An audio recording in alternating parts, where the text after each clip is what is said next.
Bienvenidos a Radio Uruguay, bienvenidos a La Máquina de Pensar. ¿Cómo andan? Espero que anden bien, son las 19:04, arrancamos con Matías en control de emisiones, ahí controlando La Máquina de Pensar, amigos, en una semana que ahora está un poco calurosa, pero bueno, se puede vivir en Montevideo, se puede vivir en la Ciudad Vieja, no fue como otros días, digamos, y el transporte colectivo se puede sobrevivir a él, porque realmente los ómnibus de Cuxa siguen cálidos como siempre. ¿Cómo andan? Vamos a hablar con estos tres poetas, y bueno, poeta, escritor, un polifuncional como Marcos Ibarra.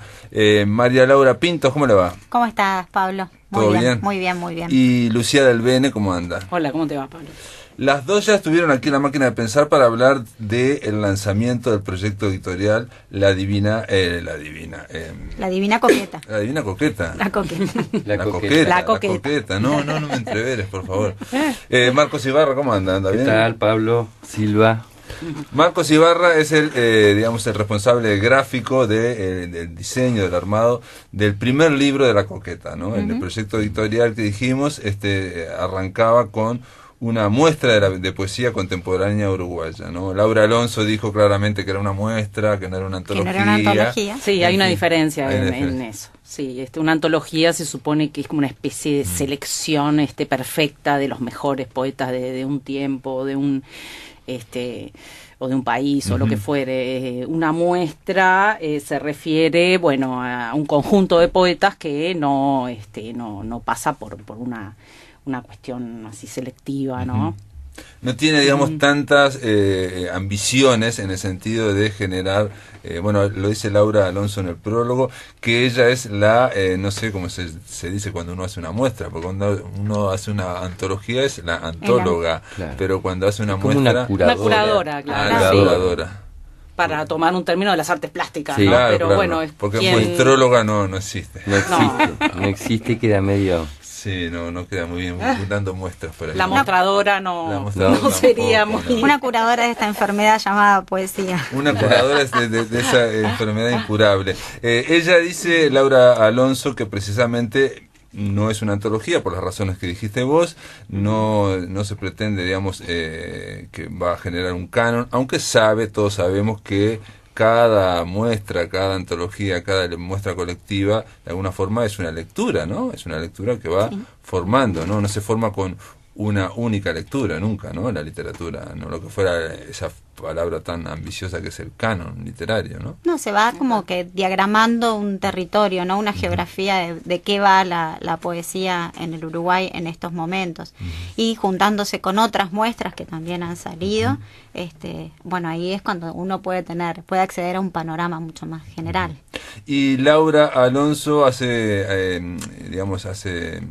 señal, indica algo que ustedes habían hablado del proyecto de La Coqueta, que es la idea de dice, hemos tenido que lidiar con el despotismo sistémico de la edición local. El despotismo sistémico de la edición local, ya sea a través de la persistencia de los concursos y bueno, ya sea circulando casi exclusivamente en la red, desde el viejo blog o posteando en las redes sociales, ¿no? Como que los poetas tienen ese problema, digamos, y digamos, la Coqueta es un proyecto, es una apuesta a eso, ¿no? Sí, exactamente. Nosotros vimos que el problema de publicar en este país es complicado porque no hay un mercado muy fuerte que avale a las editoriales que existen, ¿no? Poder apostar, digamos, a autores de repente nobles o que no son tan conocidos, o mismo el género poesía, que sabemos que no es una cosa de masas, masiva. Entonces, el tema de que, claro, las editoriales también son negocios y, bueno, y al tener que buscar la supervivencia de eso, no apuestan a este tipo de proyectos, que es lo que nosotros buscamos, de alguna manera, solventar. Y otra cosa que creo que señala Laura, ahora lo estaba buscando para leerlo exactamente, pero no lo encuentro, pero creo que lo señala, es que los poetas no solamente están, digamos, solos frente a este sistema de edición, sino que en general a veces están como atomizados, dice, ¿no? Como que tampoco están conectados o comunicados como uno creería a priori, que no, digamos que los poetas se leen todos entre ellos, en fin, no sé si lo dice exactamente con estas palabras, pero bueno, y de alguna forma la muestra apunta a eso, ¿no? Digamos, si de estos 20 escritores muchos no se leyeron, yo supongo que, bueno, que ahí hay una posibilidad también de leerse entre ellos. Sí, y no solo eso, también el proyecto apuesta a que estos 20 participantes de la muestra formen una especie de conglomerado que sea solidario entre sí, en el sentido de que también se comprometan a difundir en este caso, bueno, la muestra de Divina Proporción, y a su vez como participantes de los proyectos que van a continuar dentro de La Coqueta, también a difundir las distintas publicaciones que La Coqueta haga de aquí en más. Y es un compromiso que se estableció en este grupo. Porque eso lo habíamos hablado cuando arrancó La Coqueta, digamos que estos 20 escritores que están aquí, después van a están en un libro colectivo, después van a tener libros individuales. Exactamente, Sería, ¿no? sí. Y también vamos a abrir, por supuesto, el proyecto a otras publicaciones posibles, o ¿no? sea, a otros autores, a otros autores, no necesariamente sí. los que están acá, ¿no? No nos porque, vamos a cerrar. claro, porque en realidad este grupo, nació de la selección que Laura hizo, y nos parecía un poco injusto cerrar las puertas solo a esa selección. Entonces, de alguna manera, abrirlas a otros que quieran integrarse al grupo, o sea, pero integrarse a la dinámica, no una publicación en solitario, sino integrarse a la dinámica que la editorial La Coqueta propone. ¿Cuál sería esa dinámica, digamos? O sea, cuando se apoyar la difusión, cuando se editen los libros individuales, apoyarlos como si fueran propios. Como si fueran Exactamente, propios. sí. Un colectivo editorial, ¿no? Lo que apuntamos. Laura dice que la sujeto lector que presenta este colectivo involuntario pretende plasmar cierta diversidad que no puede explicarse más que como un cúmulo de experimentos recorridos con frecuencia errática, formando un haz de ciertas familias escriturarias. A ver, ¿qué quiere decir eso? Llamarla. Bueno, digamos, lo que quiso decir, es que no hay una afinidad estética clara, pero bueno, hay ciertas es la experiencias. diversidad, ¿no? Básicamente, entre distintas escrituras, hay poetas muy diversos, con distintas propuestas, distintos proyectos, y que se puede ver en esta muestra. No es homogénea para nada, ¿no? Hay escritores poetas diferentes. Hay dos que son inéditos. Ella arranca diciendo que el este territorio de poetas que se plantea como uruguayo también, ¿no? Digamos, sí. Pero que en general son muchos que viven cerca de Montevideo, aunque son de otros departamentos. Y ella algo de lo que dice es que sería en torno, digamos, a su fecha de nacimiento, por poner alguna fecha en realidad. Sí, es un poco cogeneracional. O por lo menos ciertas décadas. Abarca ¿no? 4 décadas. Pero el factor aglutinante, que en realidad creo que lo descubrimos después de que Laura había hecho la selección, era que casi todos habían hecho su primera publicación, o sea, todos los que habían hecho una publicación habían hecho su primera publicación en la primera década del siglo XXI. Claro. Somos millennials, pero de libros. Sí, todos del 2000 para acá, claro, publicados, claro. Eso también son las dos cosas que ella dice. Sí. E incluso yo quería decir que cuando dice lo del nacimiento, digamos, o cierta ambiente generacional en esa línea, ella misma después dice que no, que hay muchas excepciones, hay excepciones aquí, digamos, no todos son del 70, claro. 80 y 90, hay uno que es del 65, 60, sí. Y lo que sí marca es eso, que casi todos publicaron del 2000 para aquí, ¿no? Sí, esa coincidencia fue interesante descubrirla a posteriori, digamos, ¿no? Sí, bueno, como el tema de que quedaron 10 hombres y 10 mujeres. ¿Quedaron así? De divina proporción. Pero fue una coincidencia, ¿no? Ella habla en un momento, me gustó la frase, o me gustó, digamos, no llega a ser una frase, que es una porción coral de una biblioteca de pares. Claro. ¿Cómo sería eso? A ver, Lucía del Ben. Porción coral. Bueno, lo coral está justamente en esa heterogeneidad de que hablábamos, ¿no? Distintas voces diversas que formarían también, de alguna manera, este conjunto, esta unidad que es la muestra, ¿verdad? Y una biblioteca de pares, porque claro, ella creo que siente como una afinidad, ¿no? Claro. Con esas escrituras, claro. Por algo las escoge para esta muestra, ¿verdad? Sin posicionarse en el lugar de prestigio, digamos, ¿no? De tener cierto aval como seleccionadora de lo mejor, ¿no? Sino simplemente, realizando una lectura, ¿no? Y una apuesta a sus intereses estéticos. Sí. Y no solo una afinidad con las escrituras en sí, sino una afinidad con las afinidades de cada uno de los integrantes de las muestras.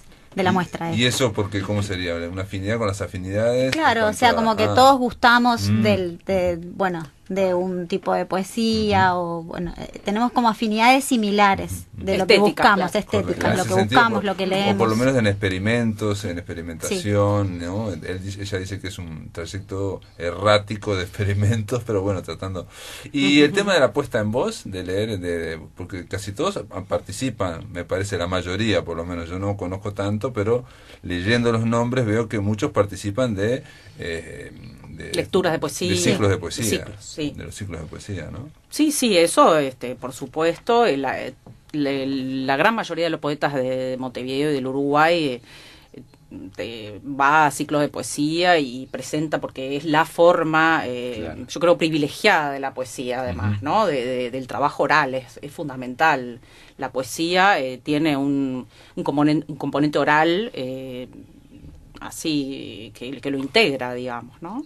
Sí, el tema de la presencia, el tema de estar ahí en presencia, el tema de la musicalidad, de lo que pasa ritmo. y de lo que pasa por la voz, ¿no? Claro, digamos que no solamente la lectura, ¿no? Sí. Luis Bravo es el que encargado de hacer un posfacio al final, ¿no? Digamos, para ponernos, digamos, para tratar de describir formalmente el libro de Divina Proporción. Hay un posfacio, un trabajo final de Luis Bravo, donde analiza no solamente esta antología, sino que la encuadra, esta antología, esta muestra de poesía uruguaya, y la encuadra en el panorama, digamos, de las editoriales uruguayas. En fin, menciona las que ya conocemos, digamos, ¿no? Menciona, por ejemplo, bueno, a Yagurú, Artefacto, bueno, Artefacto ya fue, Lo que vendrá, de Ático, Paréntesis, La Cartonera, en fin, Irrupciones, todas editoriales que han sacado poesía. Y aquí dice un detalle con respecto al libro, dice que los que participan en él participan de la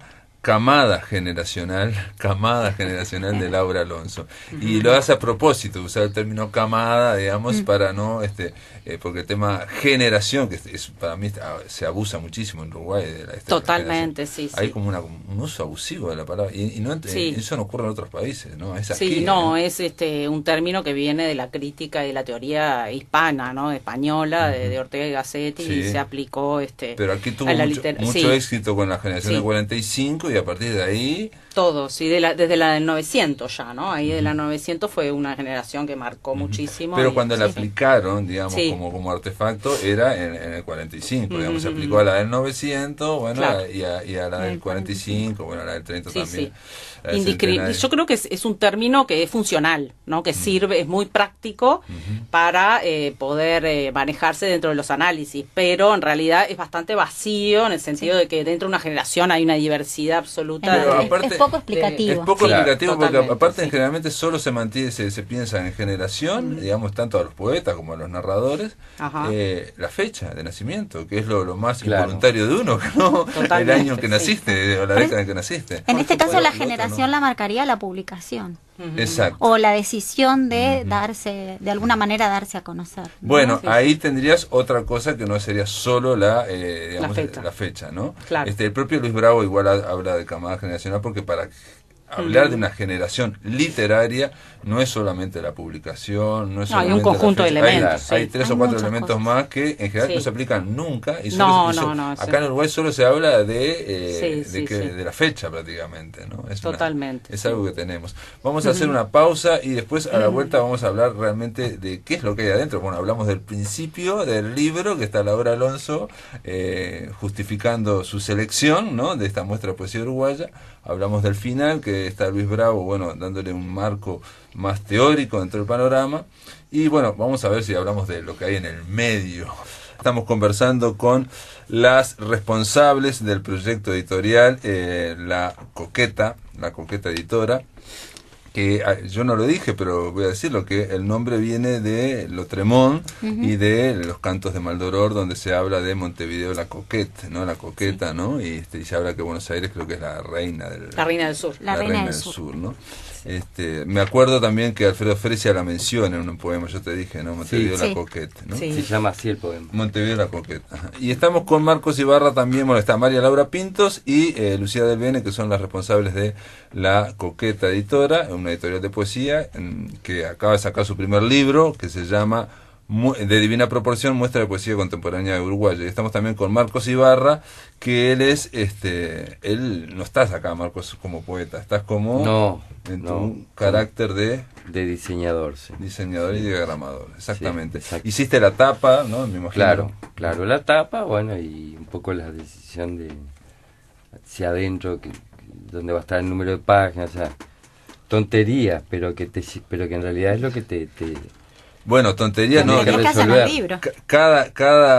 cada uno de estos participantes tiene una foto, tiene una breve bio, ¿no? Una reseña biográfica, una semblanza bibliográfica. Algunos es muy extensa, otros no es tan extensa, y cada uno de ellos también está,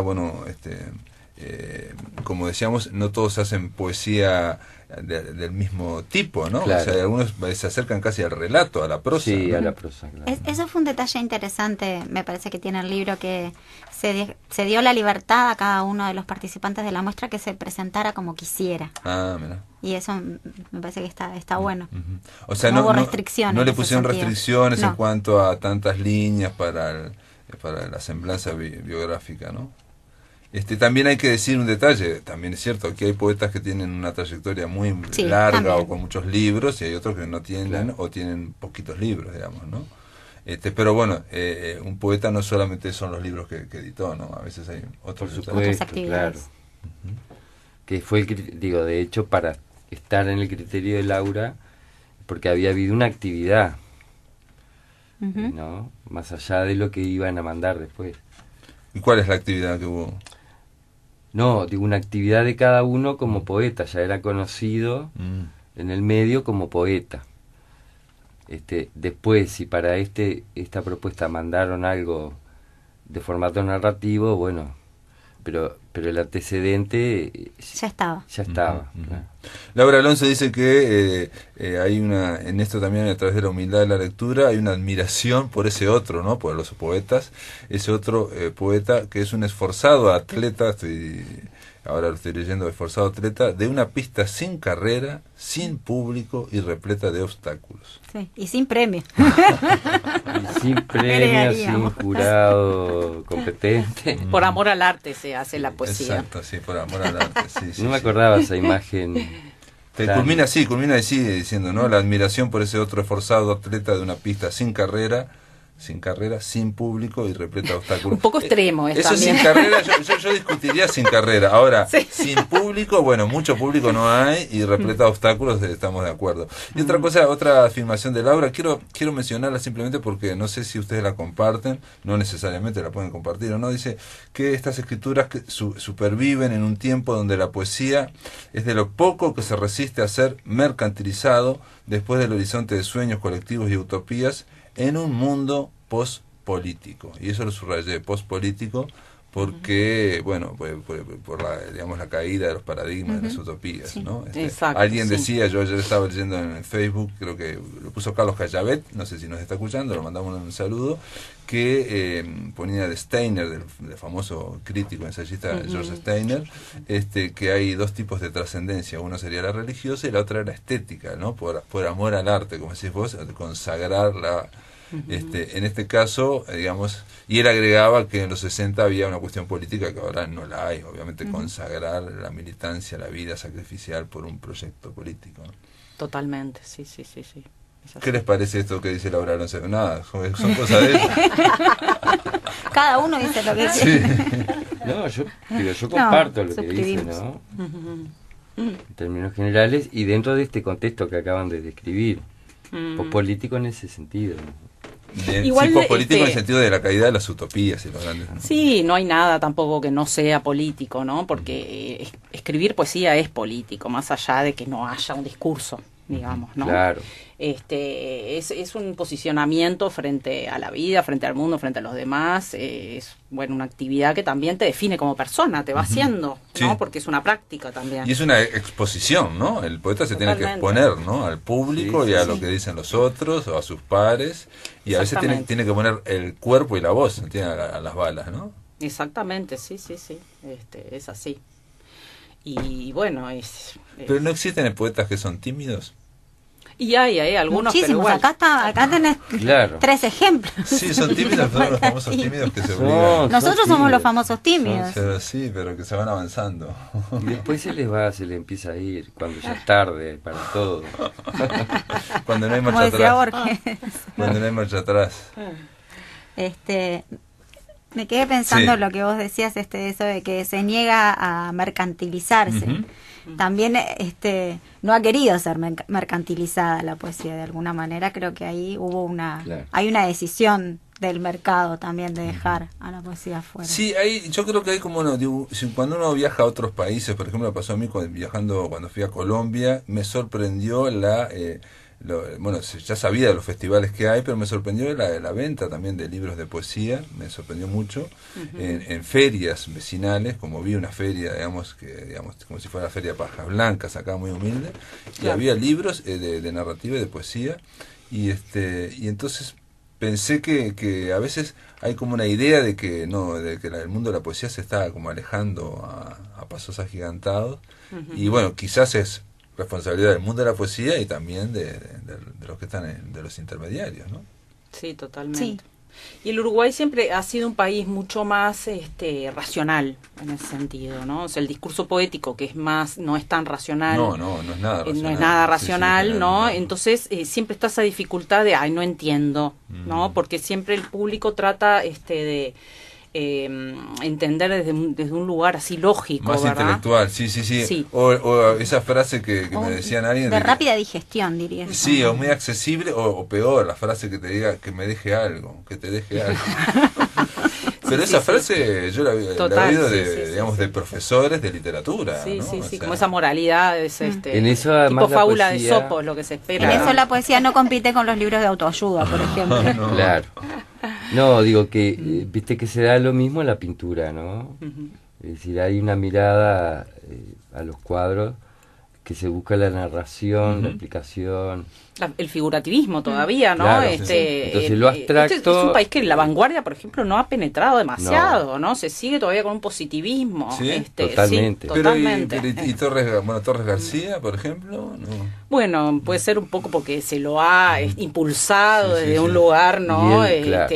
Casi estatal, digamos, pero Sí. es una excepción, digo, porque Sí. pues tenés otros pintores que Y no por se los ejemplo, reconoce. Palleja no tuvo el impacto que tuvo Torres García acá. ¿Quién, perdón? Palleja. No sé quién, no lo conozco. Y Palleja, bueno, era lo opuesto, te diría, ¿no? A Torres García. Y le habría hecho mucho bien a la cultura nuestra que no hubiera habido una hegemonía un peso tan grande de Torres García. Bueno, era una escuela. Y en ¿no? la literatura Las lo que escuelas sucede pasan- es con lo que, bueno, vos hablabas de la generación del 45, Sí. ¿no? Que fue muy destacada y que imprimió ese camino, ¿no? Muy intelectual también, muy hiperintelectualizado, digamos, muy, Totalmente. no sé si racional o positivista, pero por lo menos Muy intelectualizado. bastante mental, ¿no? Sí. O sea, Sí, ¿no? sí, Que totalmente. no pasa por otras cuestiones más inconscientes o otras cuestiones más de la sensibilidad o de la imaginación, ¿no? Exactamente. Y eso también, al mismo tiempo estaba la generación del 45, y digo, todo va combinando, pero así ustedes lo están haciendo ahora también, aunque no se den cuenta, ¿no? Estaban por un lado escribiendo, pero por otro lado estaban formando en el IPA profesorados, y por otro lado, ¿no? Hacían la carrera de profesor en la Facultad de Humanidades y Letras. Entonces, todo eso va generando ciertas visiones, ¿no? Totalmente, sí. Y después, yo que sé, autores como más lunáticos, si se quiere por decir de alguna manera, han quedado en ese lugar de los raros, ¿no? Donde Claro. se los ha puesto, que Sí. también ha pasado con los narradores. Y ahora dicen que está de Este- moda los raros, ser raros. Los raros de... Bueno, porque el mercado siempre toma todas esas categorías un poco llamativas para favorecerse de ellas, ¿no? Claro. Y en el caso de, por ejemplo, Argentina, los argentinos les gusta mucho todo el tema de los raros, digamos, tienen mucho más Sí. éxito.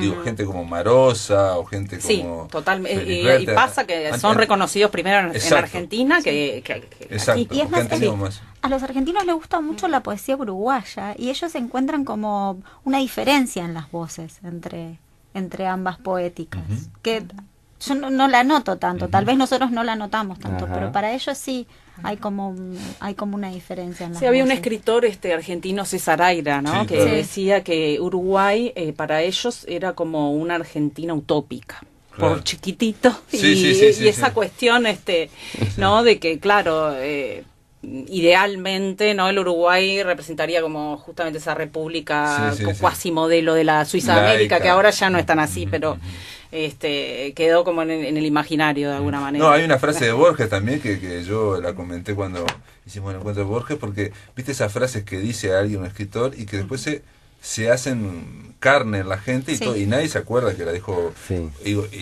Más, yo me preguntaba si la dijo Borges o si Borges también la recibió, no sé, digamos, ¿no?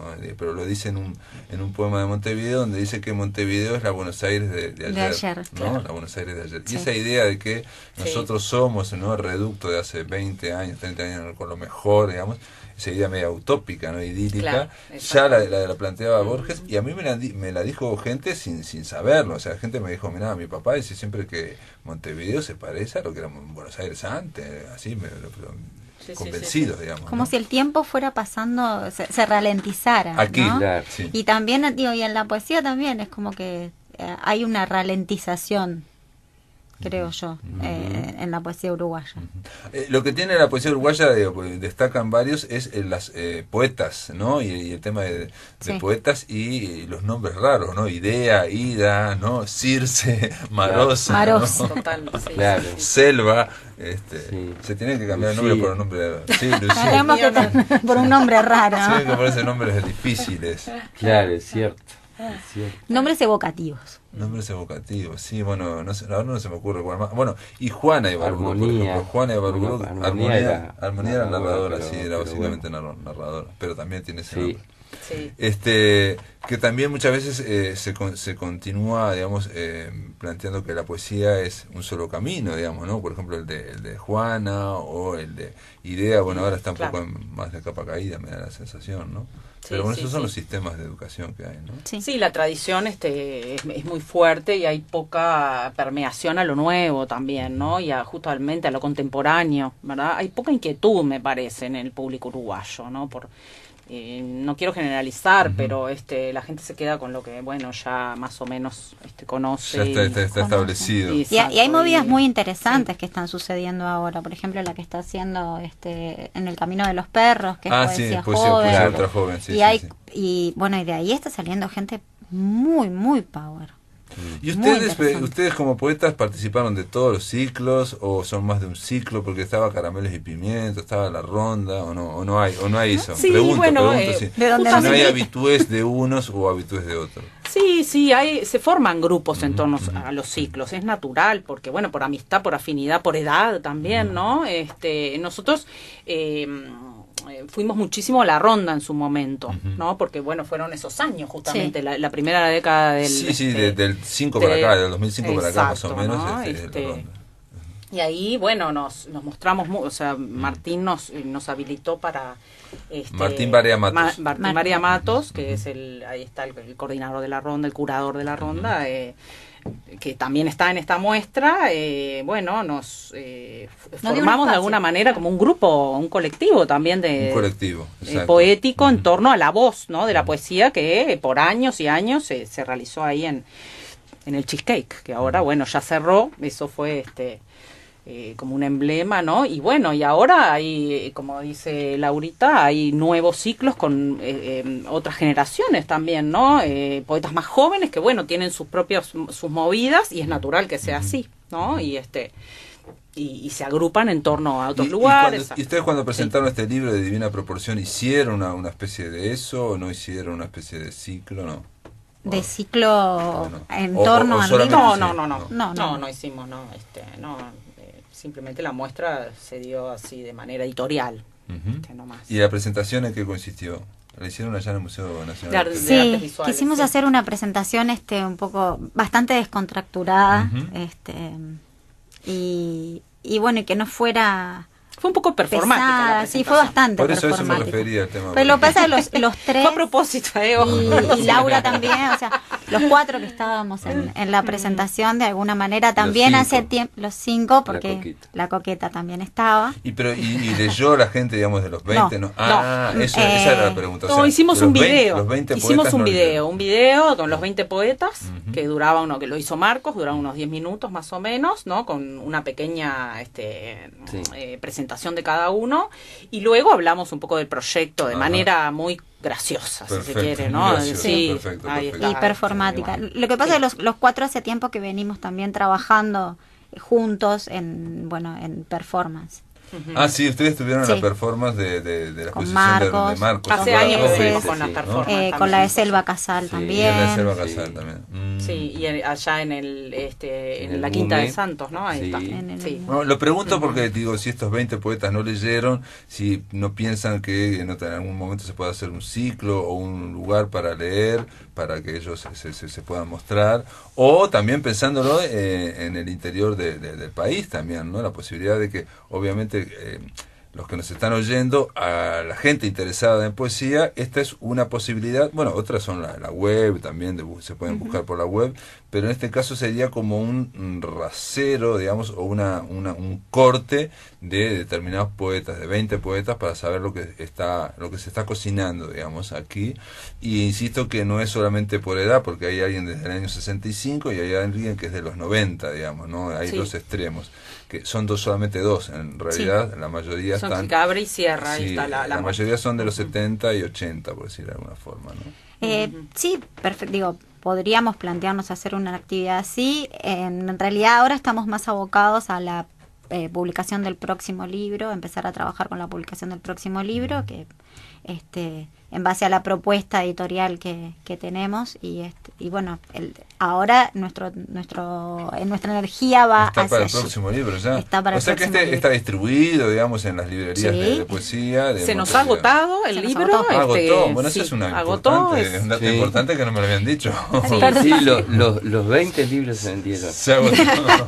Los 19 libros. Fue una edición chica, obviamente, en poesía, no. ¿Pero de cuánto estamos hablando? ¿De 100, 200 ejemplares? 100 ejemplares, sí. Perfecto, y bueno, perfecto. Y lo agotamos y vamos a ver si sacamos un poquito más de esta misma, una segunda edición, y si no, bueno, ya abocarnos a los autores individuales. Muy bien, vamos a hacer una pausa, amigos. Después de la pausa continuamos en La Máquina de Pensar. Estamos conversando con la gente de la editorial La Coqueta sobre este libro que ahora se agotó, yo no sabía, pero por suerte tengo uno que se llama De Divina Proporción.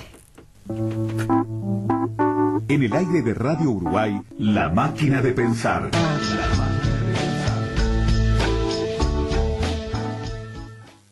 Amigos, continuamos en La Máquina de Pensar en este tercer bloque con las poetas María Laura Pintos Noble y Lucía del Bene, y con el pintor, escritor Marcos Ibarra, que en este caso está como diseñador del libro de Divina Proporción, que es el primer libro de esta editorial.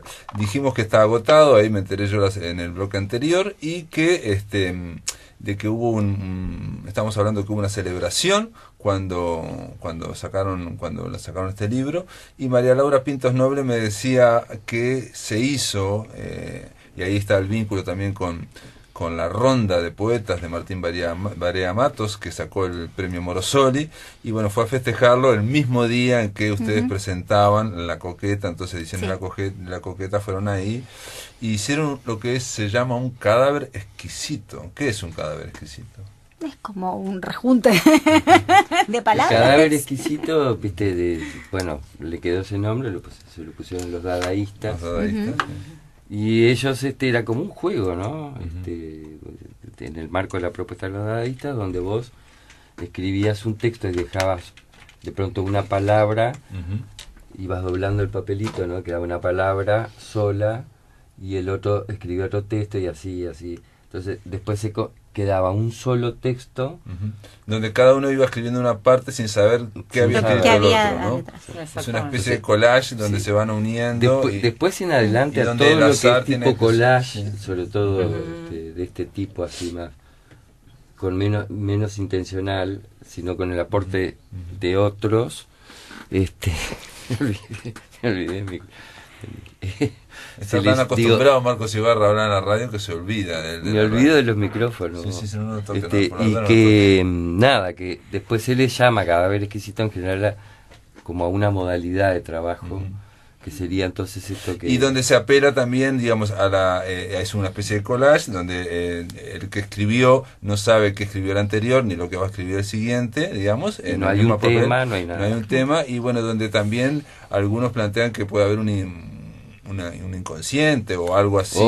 Claro, se apunta al inconsciente colectivo, ¿no? Exacto, Porque justamente claro. es la idea surrealista de, Exacto. bueno, de que afloren las energías que están más allá de nuestra conciencia vigilante. De la parte Exacto. represiva o la parte Sí. más de conciencia racional, por decirlo así. Y lo que te comentábamos, Sí. Pablo, era que, bueno, si bien nosotros accedíamos a todos los textos, ¿no? Y los podíamos ver en su conjunto, o sea, no era tan como los dadaístas que no sabíamos qué había detrás. De alguna manera la generación de este collage o de este cadáver exquisito funcionó muy bien en el conjunto, si bien las escrituras en sí aparentemente son diversas. Sí.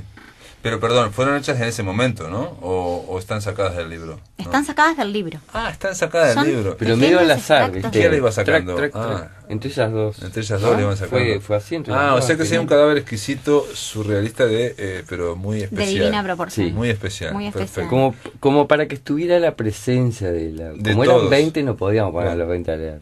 Ah, entonces hicieron como fueron Claro. leyendo rápidamente, pin, Sí. una iba proponiendo a la otra, Sí. ¿no? Una Lo cosa armamos y Sí. bueno, y lo leímos después todo de corrido. así. Lo leímos, Bueno, ¿y sí. quieren leerlo? Entonces acá. Bueno, dale, ¿quieres leerlo conmigo, Luche? Una ¿Ves? parte, aunque sea, porque es largo. Ah, Sí, es es un poco largo, largo. Es bastante es largo, sí. Una partecita capaz. Ah, bueno, Dale. entonces yo pensé que querían leerlo.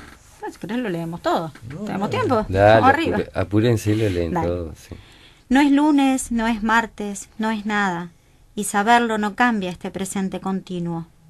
De los humanoides que intuyo todavía respiran, apenas obtengo un aullido, una bombacha colgada.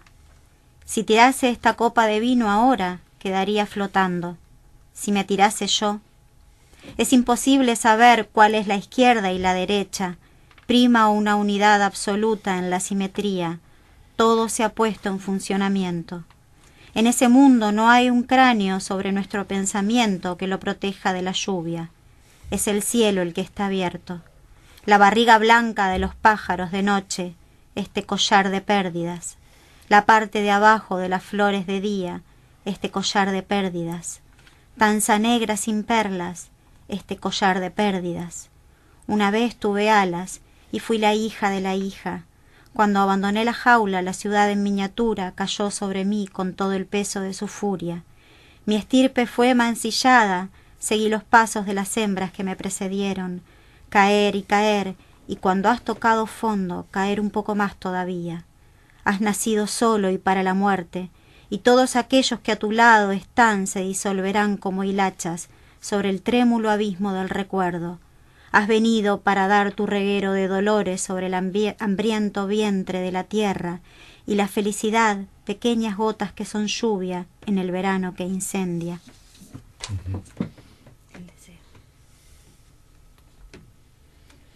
El deseo te arrastró varios metros sobre la tierra y dejaste un surco. Y eso que vos pensabas en otras descendencias. Creías en tus hijos y en los hijos de tus hijos, y en las hijas de tus hijas y las hijas de las hijas de tus hijas. Creías en una cadena interminable que perpetuaría tu nombre. A veces sueña que se deshace la ventana como si fuera a abrirse el marco, por donde las aves saldrán violentas con sus voces a ampliar la tarde. Así, en la dispersión de lo abierto, la memoria devuelve casi infinito aire. Fue necesario que las ventanas fueran cerrándose como el párpado de un muerto, al notar la gente que aquella procesión no era en homenaje a alguna virgen o algún mártir, sino leprosos, destinados a ejercer la quema. Fue necesario que nos escoltaran. Cierro los ojos, cada tronco, cada minuto, detenido en la ventana, la imagen, casi fotograma el sol gasearse o tierra quemada. No hay exactitud, atarse los cordones, tomar aire. Pero aquella luz era distinta. Era algo parecido al manto del mar, algo craquelado, una piel verbal escurriendo ante ojos secos de sorpresa. Sí. Cruzaron grúas y brazos como una corona de espinas. A plena luz se evade por lo oscuro, aguarda el horizonte y atardece. Su fuga es veloz, pero no duda incierta la distancia y no la huye. Es allí, desde el fuego, desde la incandescente herida de luz donde arden los nacientes y lo puro es mezcla, y las llamas son nunca las mismas, y son el viento en ellas y son también lo que devoran. Y la buena estrella no se deja ver desde hace tanto. Darnos vueltas en balde, sostenernos la carga hasta que el dorso se nos pone tenso. Como abejas obreras tan dispuestas, libamos el néctar, somos nodrizas y centinelas.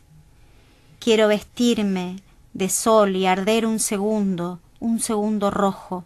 Un halo de perfecta unión, quiero limpiar los agujeros de mi saco de lana beige, agujeros de colmena los míos, ahí, en el fondo, despedazando al silencio, mirar de arriba, mirar tus ojos, tu boca, algo abierto que se mueve, dos labios multiplicados que salen para quedar ahí, posados sobre el muro de aquella vieja casa. Vuelvo al sentido que no destruye. Debiera seguir el intento veloz, huida abierta, camino sin precedentes, como un génesis sordo a los pasos, ciego a las huellas, intento de no perderme. ¿Dónde se gestó la aridez de los objetos? ¿Cuándo se hizo hecho la razón de las plegarias? Recuerda, y como una neblina de intuición o un imperecedero de no verdades, sostente en este instante justiciero. Si quiero escribir un poema sobre mi alegría o sobre el estado del tiempo, me siento cerca del agua, y aunque me apoyo sobre los árboles del barro, descubro que escribo sueños de la noche, de un día siguiente. De a poco recupero la costumbre de poner una palabra detrás de otra, arriba de un papel, de una mesa bajo la que duerme el perro, aún coordenadas de vida pequeña. Una parte de mí es todo el mundo recesivo, vía crucis sin cruz, sin perdón, rectificado animal, una vez más la invención, piel de todos, tacto de todos, viene ahora, insiste, siempre. Muy bien, esto, digamos, este poema que leíste no existe, es un poema que no existe porque son sacados de los 20 poetas, que están aquí en De Divina Proporción, que los voy a mencionar porque la mayoría han pasado por La Máquina de Pensar. Claudio Burgues ha pasado, Omar Tagore pasó por un CD que hizo de música, pero me decía Laura Alonso que Omar Tagore, si bien ha ganado premios municipales, no de poesía, no editó nunca cine, claro, es la primera vez que editaba. Claudia Campos ha pasado, también ha ganado premios, María Laura Pintos está aquí, Lucía del Ben está aquí, Claudia Magliano pasó hace muy poquito, Virginia Lucas, no sé si ha pasado, ha pasado cuando trabajaba en la Dirección de Cultura, no como poeta. Martín Palacio Gamboa, Ana Strauss, claramente pasó hace poco, Martín Barea Matos también ha pasado, Sebastián Rivera, que es un poeta que vive allá en Colonia, Martín Cerizola, Paola Galo, que es una poeta que vive ahora en México, Gerardo Ferreira ha pasado, pero hablando de Horacio Quiroga y de otras cosas. Alicia Presa, bueno, que es dramaturga y ha pasado como poeta. María Inés Castro es inédita, no la conozco también. Yo, por primera vez sale aquí, digo, obviamente no ha pasado por aquí. Santiago Pereira, que es del Camino de los Perros, digamos, que Diego de Ávila también pasó hace poco. Paula Simonetti, no la conozco, está viviendo vive en Argentina. Y Diego Rodríguez Cubeli, que es el Benjamín de esta, ¿no? Ha sacado editorial, ha sacado revistas, es bandoneonista, Diego Rodríguez Cubeli. Sacó libro también. Y es poeta. Trabajo para el silencio. ¿Se llama el libro? El libro. ¿Y fue editado por él? No me acuerdo por quién fue. No me acuerdo. Y ustedes, una pregunta fuera de guión y fuera de como editor, digamos, del proyecto de editorial, ¿leen poesía? ¿Cómo hacen? compran libros, se los dan, se los prestan? ¿Cómo es eso, digamos? ¿Te referís a poesía uruguaya o a poesía universal? En general. Poesía, como en hábito. general, sí. Sí, yo leo poesía bastante, compro libros de poesía, sí, claramente. Y en eso que dijiste entre uruguayo y universal, ¿cómo sería en tu caso, digamos? Sí, en mi caso... Uno no puede, digamos, trazar una línea claramente, porque aparte hay épocas que uno lee más de una... Totalmente. En tu última época, Lucía del Bene, ¿qué estás leyendo? Mira, me regalaron un libro justo cuando fui a leer a Libros de la Arena, que hubo ese ciclo que de lecturas del Día del Libro, no sé cómo fue. El libro del Día de las Librerías, la noche de la librería. Me regalaron, por ejemplo, un libro de Catulo, un poeta romano, y bueno, está muy bueno, la poesía completa de la edición de Hiperión, que es fantástica. Yo leo los clásicos, me encantan. ¿Te gusta leer los clásicos? Sí, leo así los latinos, clásicos. Sí, poetas griegos, latinos, Safo, y también lees poesía uruguaya. Y también leo a mis contemporáneos, porque suelo ir, por ejemplo, cuando se presenta un libro. Ahora Claudia Magliano presentó uno, presentó El corazón de las ciruelas. El corazón de las ciruelas, exactamente. Y lo estuve leyendo, por ejemplo, ¿no? ¿Y vos, Lucía del Bene? Un minuto. María Laura Pinto. Sí, cómo no. Venía tan bien eso el fue programa. Un acto fallido. Está bárbaro. La mirá María Laura Pintos. Lo que pasa es que el dije, inconsciente colectivo, todos somos uno. Todos somos María Laura, Lucía del Bene. Todos somos Lucía. Todos somos Cabez. No, también leo mucha poesía, compro libros de poesía. Lo último que estuve leyendo, me lo traje de un viajecito que hice hace poco, que es un poeta mexicano, Fabio Morábito, que me gusta muchísimo, que lo descubrí cuando fui a México y tuve la suerte ahora de encontrar otro libro que me estaba faltando de él. O sea, te lo estás leyendo todo. Me lo traje y ya me lo leí. No, aparte lo que tiene la poesía es eso, ¿no? Que uno cuando le gusta casi que se la devora. Claro. Sí, es como que en un día, dos, ya te comiste todo el libro. Mirá vos, porque a mí, es cierto, tiene eso, la poesía, que parece que se puede leer rápido, pero también a veces depende, no es tan fácil, no es tan fácil. Depende del poeta. Y depende de la frecuencia en que entre uno, y aparte el mismo libro uno lo volvés a leer, en poesía claramente, ¿no? Y cambia. Y volvés volvés y cambia.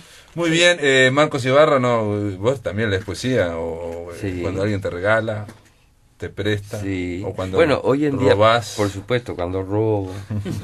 Pero no, hoy en día... La más linda, como las plantas. Hoy en día está la opción de internet, donde hay una muy cantidad de opciones de páginas, sitios, ¿no? Donde que recogen. Entonces uno tiene la oportunidad de ver de lugares que no era común que llegaran textos, pues, qué sé yo, peruanos, paraguayos, de la Guyana, es decir, de habla hispana, en fin.